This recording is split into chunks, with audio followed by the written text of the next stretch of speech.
pemerintah daerah yang dievaluasi, hal strategis apa yang saat ini di tahun ini sedang menjadi isu prioritas.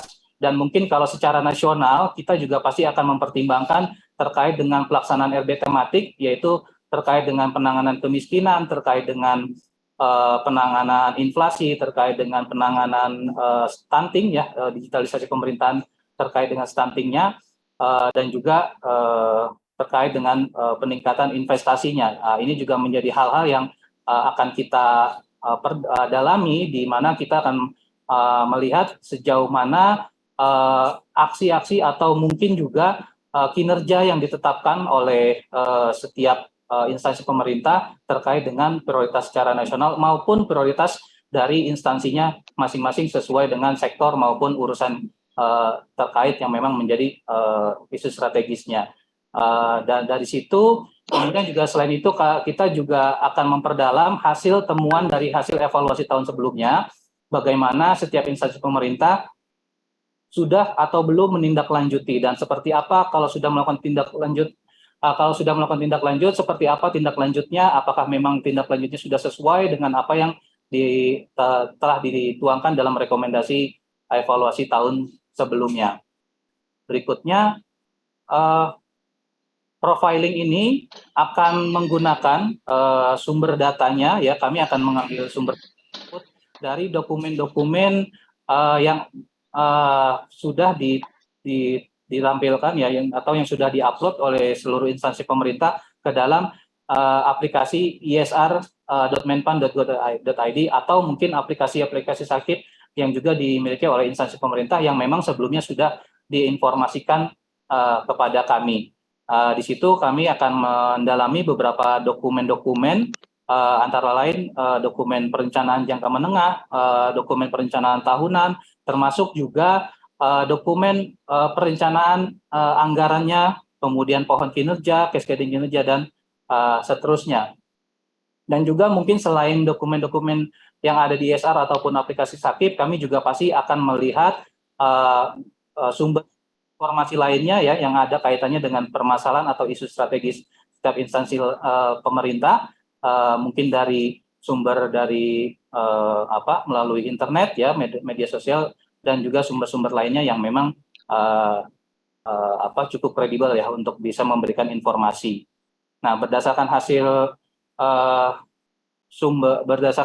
profiling tersebut, kemudian nanti tim evaluator, ya, akan menetapkan, ya, apabila memang ada hal-hal yang perlu dilakukan pendalaman, ya, atau memang ada perubahan-perubahan yang cukup signifikan, ya, yang telah dilakukan selama 1 tahun ini oleh setiap instansi pemerintah, maka evaluator akan melakukan pendalaman dan melakukan wawancara, ya, akan melakukan wawancara setiap instansi pemerintah. Namun apabila dinilai oleh oleh tim evaluator tidak ada perubahan yang cukup signifikan, ya, artinya dalam artian kondisi implementasi Sakip di instansi tersebut antara tahun lalu dengan tahun ini tidak mengalami perkembangan yang cukup signifikan, kemungkinan besar akan dilakukan desevaluasi oleh tim evaluator, tidak akan dilakukan pendalaman, ya. Oleh karena itu sebetulnya di sini tindak lanjut hasil rekomendasi kami ataupun perbaikan-perbaikan yang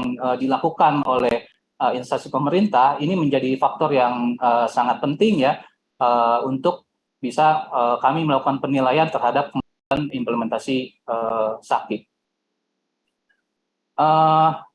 Berikut beberapa ketentuan terkait dengan pelaksanaan evaluasi, ya.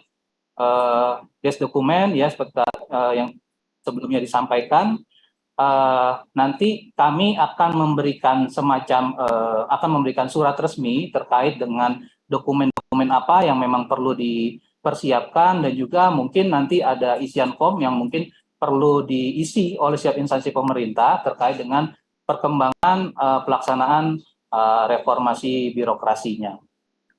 Lanjut. Sedangkan kalau untuk wawancara, ya, wawancara di sini target pelaksanaan wawancara baik virtual maupun on the spot adalah kurang lebih selama 150 menit atau kurang lebih 3 jam gitu ya, dengan pembagian waktu durasi seperti yang ada di screen Bapak Ibu, yaitu untuk pemaparan di sini akan ada 2 sesi. Pemaparan adalah yang pertama terkait dengan sakit level instansi, ya akan ada pemaparan selama 20 menit dan kemudian dilanjutkan dengan diskusi tanya jawab selama kurang lebih 45 menit. Lalu kemudian akan ada breakout room, ya.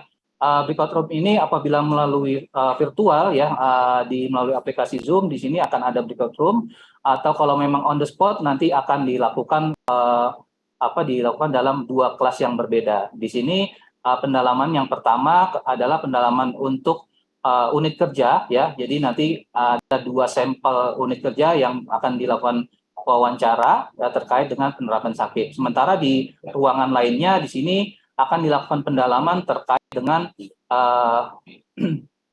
isu-isu atau log-frame kemiskinan atau akuntabilitas dalam penanganan kemiskinan dari instansi tersebut. Lalu itu dilakukan selama 30 menit dan selanjutnya akan ada diskusi tanya jawab selama 40 menit dan diakhiri dengan penyampaian kesimpulan dan hasil sementara selama kurang lebih 10 menit. Ya, ini seperti tadi sudah disampaikan, ya, bahwa durasi wawancara kurang lebih adalah 150 menit atau 3 jam, 2,5 jam, ya, mohon maaf, ya, 2,5 jam. Kemudian setelah dilakukan wawancara, apabila memang diperlukan ada tambahan bukti dokumen, ya, atau bukti-bukti lainnya, ini kami memberikan spare waktu kurang lebih 10 hari setelah wawancara. Dan tentu seperti yang tadi kami sampaikan bahwa ketentuan teknis ini akan kami sampaikan lebih detail lagi secara tertulis dalam surat resmi yang akan disampaikan beberapa hari ke depan. Lalu selanjutnya dalam pelaksanaan evaluasi ini, ya, kami yang pasti tetap mengacu kepada Permenpan 88, ya, di mana dari Permenpan 88, ya, kami di tim evaluator sudah menetapkan minimum requirement untuk setiap kategori, ya. Kami akan mempertimbangkan setiap instansi pemerintah apakah memang mampu memenuhi setiap kategori yang telah ditetapkan. Dan minimum requirement ini mungkin sebagai contoh di slide berikut, mungkin saya tidak akan membacakan satu persatu, ya, tapi di sini bisa dilihat, ya, kita ambil contoh mungkin untuk yang kategori BB apa saja yang perlu dipenuhi, ya. Jadi dari segi organisasi atau instansinya dan juga unit di sini kami sudah membuat semacam rumusan, ya. Ini diambil sumbernya dari Permenpan 88 berdasarkan kategori atau kriteria yang ada di Permenpan tersebut, sehingga nanti ini menjadi acuan evaluator untuk bisa menetapkan apakah instansi tersebut masuk ke dalam kategori B atau BB, A, dan A, seperti itu.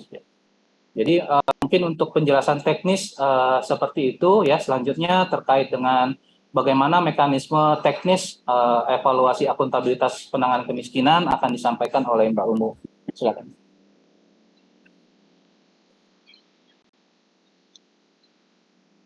Baik, terima kasih